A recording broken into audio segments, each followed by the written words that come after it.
Hi students, this is Surendra Kumar Baheti. Welcome to Surendra Baheti hashtag Aryabhatta classes. दोस्तों, हमने set relation के पिछली video में relation के प्रांत और परिसर के बारे में पढ़ा था। आज अब हम उसी से आगे स्टार्ट करेंगे, लेकिन आपको एक बात रिमाइंड करवा दूं कि अगर आप लोगों ने मेरे चैनल को सुरेंद्र भाईती हैशटैग आर्यभट्ट क्लासेस को सब्सक्राइब नहीं किया है तो पहले आप सब्सक्राइब कर लें और बेल आइकन को हिट करना नहीं भूलें, जिससे कि नोटिफिकेशन आपको लगातार मिलते रहें। तो दोस्तों, आज हम वहीं से वापस स्टार्ट करते हैं। एक एग्जाम्पल और ले लेते हैं, प्रांत और परिसर लेते हैं किसके, रिलेशन के। तो मान लिया ए जो है वो एक सेट ले लिया हमने, इसके अंदर हमारे पास एलिमेंट है, मान लिया -4, 2, 1, 4, 9 और 16। ये हमने ए सेट ले लिया। एक सेट हमने क्या ले लिया, बी ले लिया। मान लिया इसमें हमारे पास एलिमेंट है -2, -1, 0, 1, 2, 3, 4। ये एलिमेंट हमारे पास इसमें जो है वो क्या है, अवेलेबल है।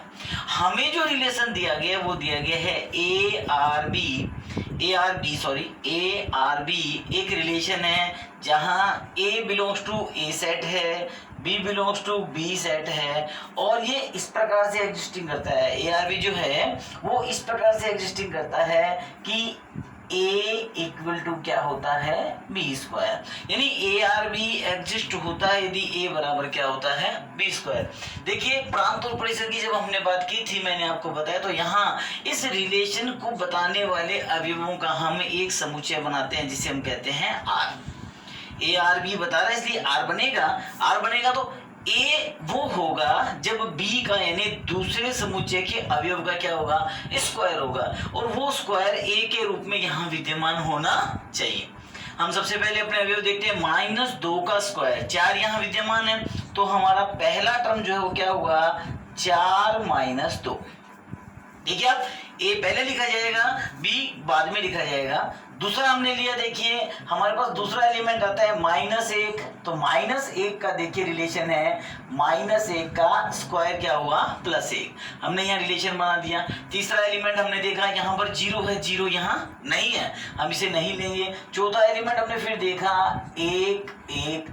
पांचवा एलिमेंट हमने देखा हमारे पास कितना है, 2, 4। छठा एलिमेंट हम देखिए, आप ध्यान से देखिए, हमने यहाँ जो देखा उसे लिखने का विशेष ध्यान रखना है कि क्या ये 2, 4 लिखा जाएगा या फिर ये 4, 2 लिखा जाएगा, ये -1, 1 लिखा जाएगा या 1 - 1 लिखा जाएगा। हमें इस बात पे विशेष गौर करना, अन्यथा ये गलत हो जाएगा। तो देखिए दोस्तों, इसे लिखते समय में पहले ए का एलिमेंट लिखेंगे और फिर किसका लिखेंगे, बी का एलिमेंट लिखेंगे। देखिए आप, 0 का कुछ है नहीं हमारे पास, पहले ए का एलिमेंट फिर बी का एलिमेंट, और उसके बाद फिर से हम जब लिखेंगे पहले देखिए पहले ए का एलिमेंट आएगा तो 2 का स्क्वायर क्या आ रहा है, 4 आ रहा है, तो पहले 4 फिर 2, उसके बाद पहले 9 फिर 3, और उसके बाद पहले 16 और फिर क्या आएगा, 4, और ये आपका रिलेशन क्या हो गया, पूरा। अब आप इसमें देखिए, मैंने आपको प्रांत और परिसर में बताया था कि अब जनरली प्रांत और परिसर के बच्चों के दिमाग में परिभाषा रह जाती है, क्योंकि हम फंक्शन भी पढ़ते हैं। फंक्शन में प्रांत का जो टॉपिक होता है, प्रांत जो है वो होता है पहला सेट, लेकिन रिलेशन में प्रांत जो है वो होता है जो केवल और केवल रिलेशन में हिस्सा लेता है। पहले समुच्चय के वे अवयव जो दिए गए रिलेशन में दिए गए नियम का पालन करते हैं, केवल उन्हीं को शामिल करते हैं। तो यहाँ देखिए, प्रांत में कौन कौन शामिल है, ए आर बी लिखा जाएगा, समुच्चय ए का बी से रिलेशन लिखा जाएगा, लेकिन उसके प्रांत में कौन कौन शामिल है। प्रांत में देखिए क्या क्या है हमारे पास, ये आ गया प्रांत यानी डोमेन, प्रांत यानी डोमेन। और इसमें कौन कौन शामिल है दोस्तों, देखिए एक तो आ गया 4, दूसरा आ गया 1, उसके बाद आपके पास देखो फिर से 1 आ रहा है, नहीं लेंगे, 4 आ रहा है, नहीं लेंगे, 9 आ गया और 16 आ गया।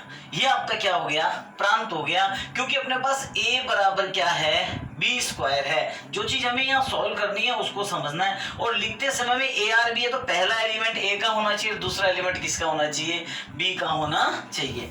और अब हम जो दूसरी बात करते हैं वो करते हैं परिसर की।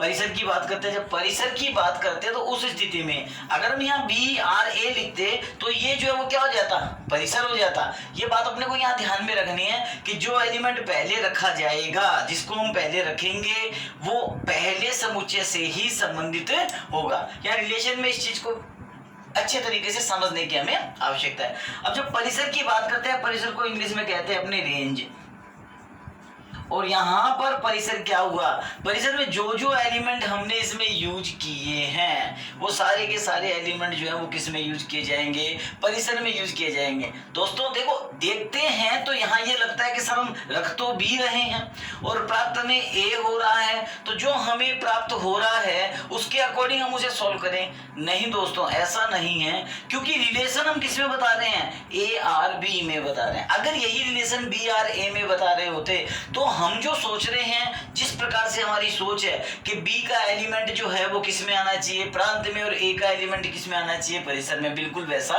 हो जाता। लेकिन इस क्वेश्चन के अंदर हम क्या करेंगे, अब लिखेंगे परिसर, और परिसर में हमारे पास देखिए क्या आ गया, -2 आ गया, -1 आ गया, 1 आ गया, 2 आ गया, 3 आ गया और 4 आ गया। इस प्रकार से ये कैलकुलेशन हमें यहाँ पर मिलती है। यानी इस फंक्शन को अगर हम लिख रहे हैं तो हम b बराबर √a लिख करके भी क्या कर सकते हैं, सॉल्व कर सकते हैं। हमें ये पता लग जाता है कि ये रिलेशन इस प्रकार से है। तो दोस्तों, प्रांत और परिसर रिलेशन में आपको समझ में आ गया होगा। यहाँ मैंने इसको इस प्रकार से इसलिए समझाया है क्योंकि जो अगला पॉइंट मैं समझाने जा रहा हूँ वो मैं समझाने जा रहा हूँ प्रतिलोम संबंध।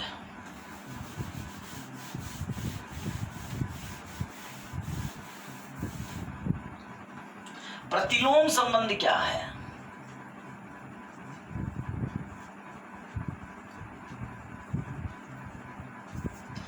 Inverse relation.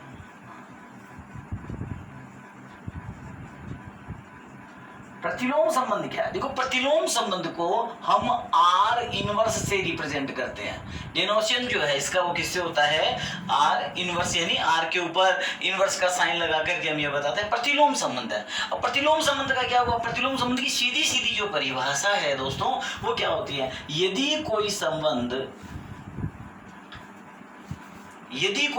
यानी if a relation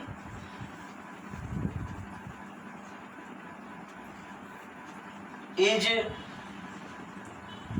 such that A R B, यदि कोई रिलेशन जो है वो क्या है, A R B है, तो then B R inverse A, B R inverse A का मतलब है R का विपरीत संबंध, यानी जो संबंध R था उसका विपरीत, यानी ऑपोजिट ऑफ R,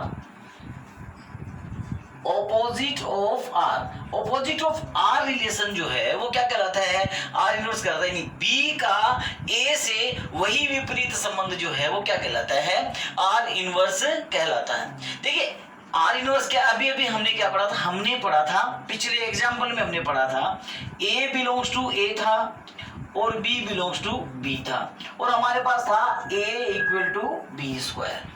क्लियर? अब अगर मान लीजिए यही रिलेशन, ये R था हमारा, है ना, R जो है ARB सच दैट अपना ये था, ठीक है। अब अगर मान लीजिए मैं इसको यूं कर लेता हूं, BRA सच दैट, अगर मैं ये बात करूं क्या, A belongs to A, B belongs to B, और मेरे पास आ जाए B इक्वल टू √A। मैंने पहले B लिखा, बाद में क्या लिखा, A लिखा, तो मेरे पास B बराबर में क्या रहा है, √A। सिमिलर है टर्म बिल्कुल, लेकिन जब मैं एलिमेंट लिखूंगा तो मुझे क्या लिखना पड़ेगा, मुझे इसके प्रांत में ये एलिमेंट लिखने पड़ेंगे क्योंकि B पहले आएगा, और परिसर में ये एलिमेंट लिखने पड़ेंगे क्योंकि मैं BRA ले रहा हूं। तो मेरे पास जो एलिमेंट आएंगे उसमें यदि किसी संबंध का प्रांत यानी R का domain of R is equal to range of R inverse, और range of R is equal to domain of R inverse. अगर ऐसा हो जाता है तो वह संबंध, दिए गए संबंध आर का क्या कहलाता है? प्रतिलोम संबंध कहलाता है। अपने को इस बात को थोड़ा तरीके से समझने की आवश्यकता है। जैसे मान लीजिए, इसके एग्जांपल में हम और दे सकते हैं। मान लीजिए एक संबंध आर है, देखिए मैं और इसे आगे आपको बताता हूं।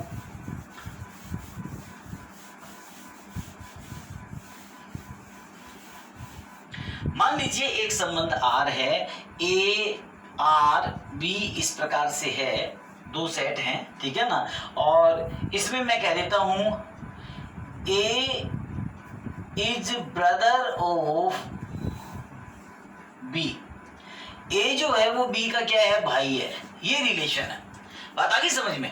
और यहां ए जो है वो ए से बिलोंग कर रहा है और बी किससे बिलोंग कर रहा है? इस बी से बिलोंग कर रहा है। अगर मैं ऐसा बता देता हूं तो बहुत ही सिंपल बात है कि यदि मैं इसे बी आर ए लिखूं, अगर मैं बी आर ए लिखूं तो बी जो है वो भी ए का क्या हो गया? भाई हो गया। समझ गए मेरी बात को? यानी यहां ये बात बिल्कुल क्लियर है कि आर जो है संबंध वो किसके बराबर है? आर इनवर्स के। ये कंडीशन है दोस्तों, आपको बता रहा हूं मैं कि यदि आर और आर इनवर्स आपस में समान हो जाते हैं तो ये एक प्रकार के रिलेशन की कंडीशन बनती है जिसे हम कहते हैं सिमेट्रिक रिलेशन। ये मैं आगे आपको दोबारा बताऊंगा। यहां चूंकि इसमें हमें पता लगा कि प्रतिलोम जो है वो अगर दिए गए संबंध के समान हो जाता है तो वो रिलेशन केवल और केवल क्या होता है? सिमेट्रिक रिलेशन होता है। अपने को इस चीज को समझना जरूरी है। और अगर आर और आर इनवर्स दोनों एक जैसे नहीं हैं, अर्थात अगर मैं ये बात कहता हूं कि कहीं ए आर बी परिभाषित है लेकिन वहां पर बी आर ए परिभाषित नहीं है, अगर दोनों आपस में बराबर नहीं, अगर मैं ऐसा मान लेता हूं कहीं दिया हुआ है, तो उस स्थिति में वो रिलेशन सिमेट्रिक नहीं होता है। अर्थात आर और आर इनवर्स समान नहीं है। जैसे पति और पत्नी का रिलेशन, एक व्यक्ति पति हो सकता है किसी स्त्री का, लेकिन कोई स्त्री पति नहीं हो सकती किसका? किसी पुरुष का। तो इस प्रकार से हम प्रतिलोम संबंध को बेहतर तरीके से विपरीत के नियमानुसार समझ सकते हैं। अब हम आगे चलते हैं संबंधों के प्रकार। तो मैं संबंधों के प्रकार लूंगा। संबंध मूल रूप से relation are of 4 types. Specially मैं आपको बताता हूँ 4 टाइप्स रिलेशन होते हैं, अपने को ये समझना जरूरी है। 4 टाइप्स में पहला क्या है? पहला होता है आइडेंटिटी रिलेशन। आइडेंटिटी रिलेशन यानी किसी समुच्चय के अवयव का केवल स्वयं से संबंध, यानी relation to itself only, relation to itself. Hindi में इसे कहते हैं अपने तत्समक संबंध। तत्समक संबंध यानी खुद का खुद से संबंध होना। जैसे मान लिया एक सेट ए है, उसमें 3 एलिमेंट हैं ए बी सी, और अगर रिलेशन के सेट में आपको ये दे रखा है A B B C C, that is example of identity relation. ये आइडेंटिटी रिलेशन का उदाहरण है, कोई प्रॉब्लम वाली बात नहीं है। यहाँ विशेष ध्यान रखना है, there is a condition that no element has relation to the same relation to any other element of set. कोई भी अवयव सेट के दूसरे अवयव के साथ संबंध रख ही नहीं सकता। जो संबंध दिया गया है तो वो तत्समक यानी कि आइडेंटिटी रिलेशन होता है। दूसरा रिलेशन जो आता है वो आता है रिफ्लेक्सिव रिलेशन।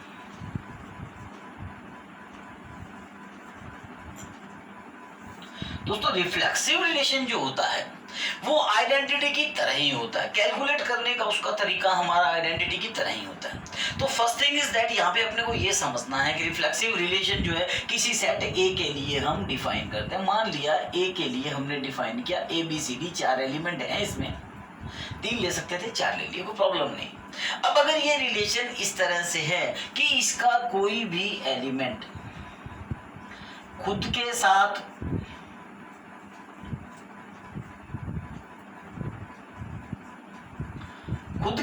तो रिलेशन दिखाता ही है, क्लियर, लेकिन साथ ही साथ ये रिलेशन दूसरों के साथ भी हो सकते हैं, may be, it's not compulsory, may be. अगर ऐसा है तो ये रिलेशन आइडेंटिटी नहीं है। ये रिलेशन कैसा हो गया? रिफ्लेक्सिव। रिफ्लेक्सिव रिलेशन की कंडीशन क्या हो गई? रिफ्लेक्सिव रिलेशन की पहली कंडीशन ये है, रिफ्लेक्सिव रिलेशन जो होता है वो ये जरूरी मानता है कि there is at least one element in given set. Set में कम से कम एक एलिमेंट होना चाहिए ताकि उसका खुद से रिलेशन हो जाए, कि कंपल्सरी है। बात समझ में आ गई? अब दूसरी बात यह होती है खुद का खुद से तो है, दूसरों से भी रिलेशन अगर होता है तो अब ये जो पहली बात मैंने बताई वो शर्त तो किसके लिए थी? आइडेंटिटी के लिए भी थी और रिफ्लेक्सिव के लिए भी थी, दोनों के लिए थी, क्योंकि यहां भी ऐसा ही है, यहां भी ऐसा ही है। लेकिन रिफ्लेक्सिव जो है उसमें एक अलग कंडीशन और है, वो क्या? कि कोई भी एलिमेंट, सेट का कोई भी एलिमेंट जो रिलेशन खुद के साथ रिप्रेजेंट कर रहा है वही रिलेशन किसके साथ बता सकता है? दूसरों के साथ भी बता सकता है। इसका सीधा मतलब क्या हुआ कि कोई भी रिफ्लेक्सिव रिलेशन जो है वो कभी भी क्या नहीं हो सकता? आइडेंटिटी नहीं हो सकता। लेकिन आइडेंटिटी रिलेशन जो है वो क्या होते हैं? रिफ्लेक्सिव होते हैं। इस बात को अपने को यहां समझना जरूरी है। अब देखिए यहां जो है इसका मैं एक एग्जांपल आपको बता देता हूं कि रिफ्लेक्सिव रिलेशन जो है वो कब होता है। मैं मान लीजिए एक एग्जांपल लेता हूं, पैरेलल लाइंस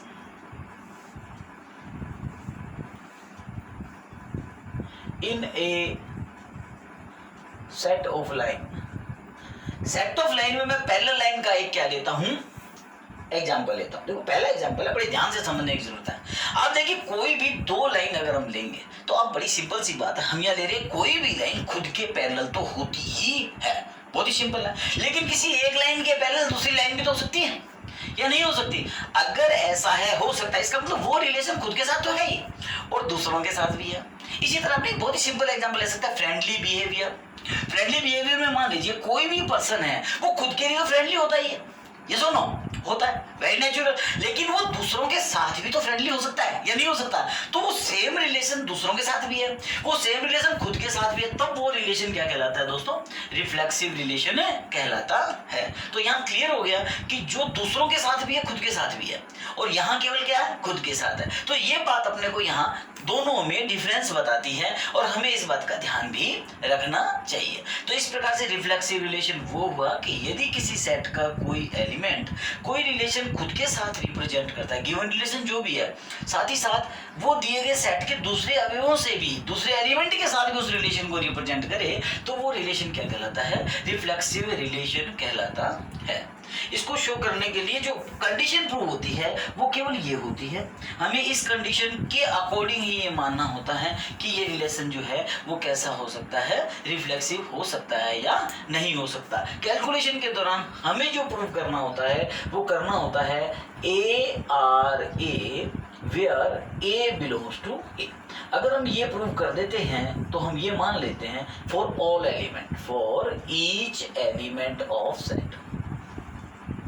ये इसकी विशेष कंडीशन है। सेट के सभी एलिमेंट जो हैं वो सभी इस कंडीशन को फॉलो करें तो ही वो रिलेशन क्या होता है? रिफ्लेक्सिव होता है, अदरवाइज रिफ्लेक्सिव नहीं होता। अब लेते हैं हम अगला पॉइंट, दूसरा, जिसे मैं आपको एग्जांपल के तौर पे बता भी चुका हूं, बहुत ही short and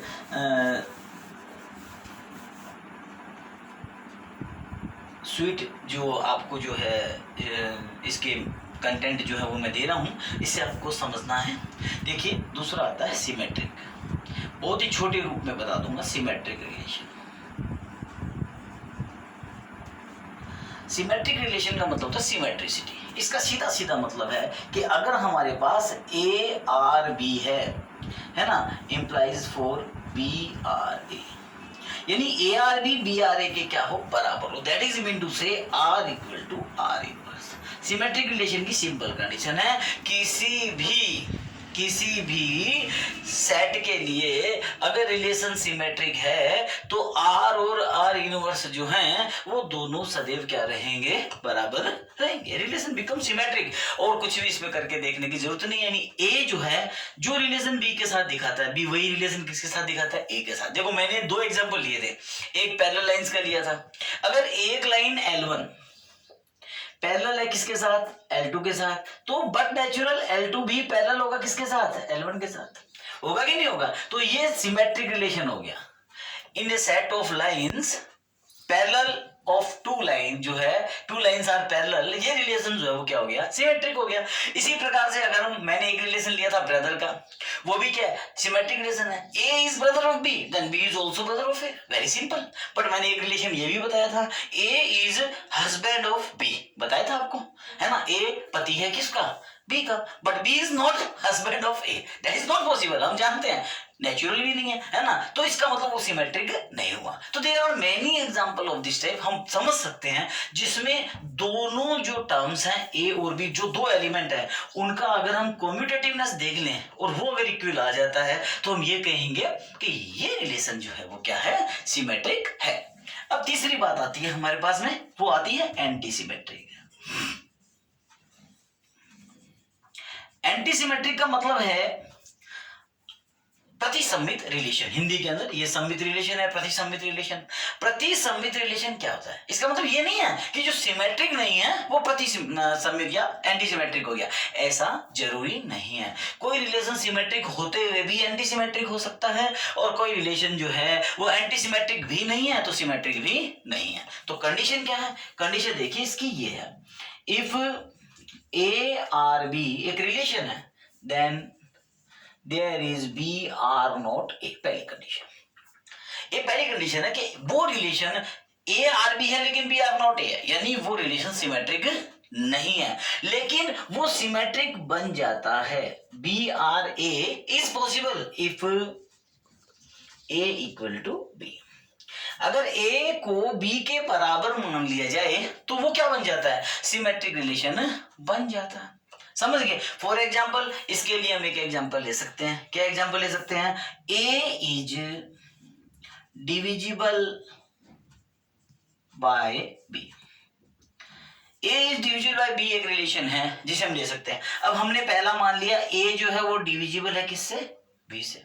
there is no condition, पहली कंडीशन हमें माननी पड़ती है। सिमेट्रिक के लिए पहली कंडीशन दो एलिमेंट के बीच वो रिलेशन है ऐसा हमें सपोज करना पड़ता है, हमने सपोज कर लिया। अब दूसरी कंडीशन है बट नेचुरल बी आर ए नहीं है, साफ साफ दिख रहा है भाई। अगर 6 में 3 का भाग जाता है तो 3 में 6 का भाग नहीं जाएगा, हम जानते हैं इस बात को भली प्रकार से, हमने मान लिया डिविजिबल नहीं है। लेकिन कहा क्या जा रहा है कि यदि a बराबर क्या कर दिया जाए, b, यानी a और b क्या हो जाए, बराबर। मैं कहूं 3 में 3 का भाग जाता है, समझ गए? तो देखिए दोनों आपस में क्या हो जाएंगे, इक्वल। यानी वो एंटी सिमेट्रिक जो था, यानी सॉरी जो नॉन सिमेट्रिक था, जिसमें सिमेट्रिसिटी नहीं हो रही थी, जिसमें रिलेशन में कम्यूटेटिवनेस प्रॉपर नहीं थी, वो रिलेशन इक्वल करते ही क्या बन गया, कम्यूटेटिव बन गया, अर्थात सिमेट्रिक बन गया। और ऐसा रिलेशन क्या कहलाता है, एंटी सिमेट्रिक कहलाता है।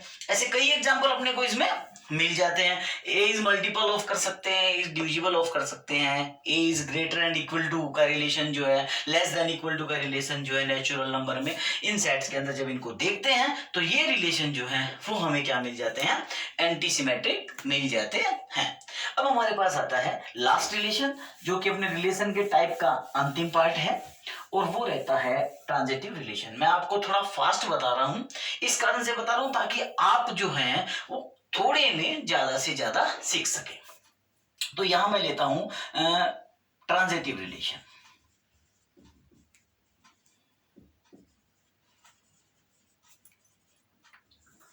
देखो ट्रांजिटिव रिलेशन का मतलब क्या होता है, इसका मतलब है कि you need at least 3 element, A R B, B R C. ये दो कंडीशन तो आपको माननी पड़ेगी। यानी क्या हुआ, रिफ्लेक्सिव में क्या था, 1 element needed maximum, minimum sorry. उसके बाद सिमेट्रिक में क्या था, 2 एलिमेंट, और यहां ट्रांजिटिव में कितने हैं, 3 एलिमेंट आपके पास होने चाहिए जिनमें आप रिलेशन बता सके। A R B, B R C, हमने 2 रिलेशन मान लिए, तो we need to confirm that A R C. और अगर वही रिलेशन हम किस में बता देते हैं, ए और सी में बता देते हैं, then we can say these relation और this relation are of transitive type. For पहला हमारा एग्जांपल हमने लिया था किसका, पैरेलल लाइन का। हम ले लेते हैं, हमने लिया पैरेलल लाइन के सेट के अंदर two lines L1 parallel to L2 ले लिया। दूसरी कंडीशन हमें लेनी है L2 also parallel to L3। अब हम जानते हैं कि एक लाइन दूसरी के पैरेलल है, दूसरी के तीसरी पैरेलल है, तो पहली और तीसरी भी क्या है, पैरेलल है। वेरी सिंपल कंडीशन, जान रहे हैं हम। तो हम यहां लिख सकते हैं कि in a set of line, in a set of lines, two lines are parallel is transitive relation। एक एग्जांपल मैंने लिख दिया है, बाकी मैं आपको बताऊंगा वर्बल रिलेशन। अब देखिए दूसरा एग्जांपल लेते हैं। दूसरा अपन ने एग्जांपल लिया था किसका, ब्रदर का। Ram is brother of Lakshman, Lakshman is brother of Shatrughan, then Ram is also brother of Shatrughan. Very simple. तो वो भी क्या हो गया, ट्रांजिटिव। सभी रिलेशन ट्रांजिटिव होंगे क्या सर? कुछ रिलेशन ऐसे होते हैं जो न तो सिमेट्रिक होते हैं, ना ही क्या होते हैं, रिफ्लेक्सिव, बल्कि केवल ट्रांजिटिव होते हैं। जैसे मैं यहां एग्जांपल दे रहा हूं जो ओनली ट्रांजिटिव रिलेशन है। A is greater than B in a set of natural number. Natural number के सेट में हम ये देखते हैं ए ग्रेटर देन बी जो रिलेशन है उसे देखें, ए आर बी। अब देखिए इसमें हम क्या लेते हैं, आर मतलब ग्रेटर देन है। अब ए बड़ा है किससे, बी से, तो ए और ए अगर सेम एक ही एलिमेंट ले तो बड़ा नहीं हो सकता कोई एलिमेंट खुद से, रिफ्लेक्सिव नहीं है। ए बड़ा है बी से तो बी बड़ा नहीं हो सकता किससे, ए से। इसका मतलब सिमेट्रिक भी नहीं है। मैंने कहा केवल ट्रांजिटिव का एग्जांपल है। देखिए जरा ध्यान से, ए आर बी लिया और दूसरा ले लिया मैंने बी आर सी।